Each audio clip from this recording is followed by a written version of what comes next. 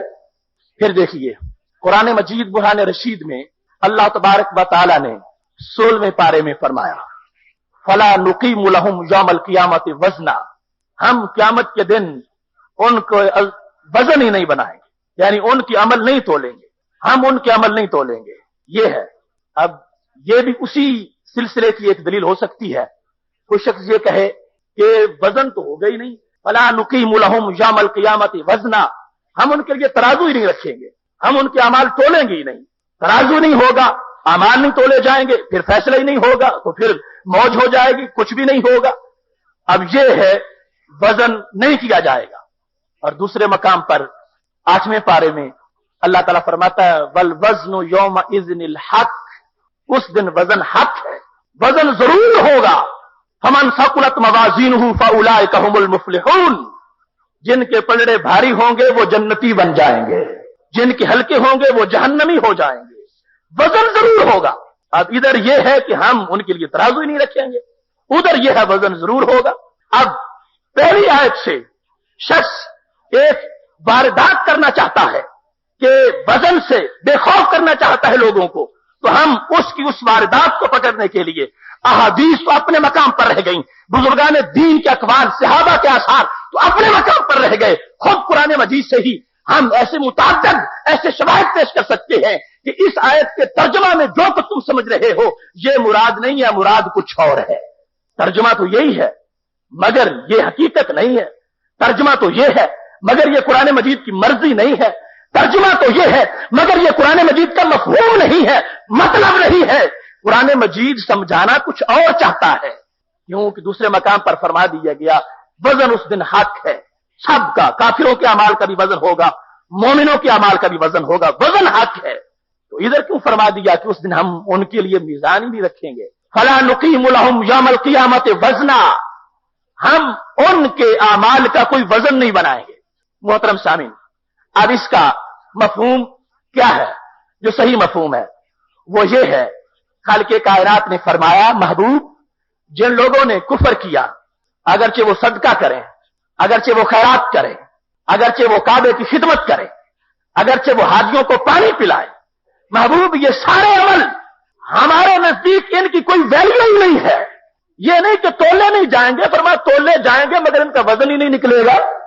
نبی اکرم صلی اللہ علیہ وسلم نے فرمایا تھا، حضرت ابو سعید خدری کہتے ہیں کہ کچھ لوگ قیامت کے دن آئیں گے اور ان کے اتنے عمل اپنے سمجھیں گے کہ وہ مکہ شریف کے پہاڑوں سے زیادہ بھی ان کا وزن ان کے خیال میں ہوگا، لیکن جب پلڑے میں رکھے جائیں گے تو ایک تنکے جتنا وزن بھی نہیں نکلے گا۔ تو وزن کرنے کی نفی نہیں، حساب کرنے کی نفی نہیں، وزن بھی ہوگا، حساب بھی ہوگا۔ لا نقیم لهم یوم القیامت وزنا کا مطلب یہ ہے محبوب ان کے اعمال کا میرے نزدیک کوئی قدر و قیمت نہیں ہے،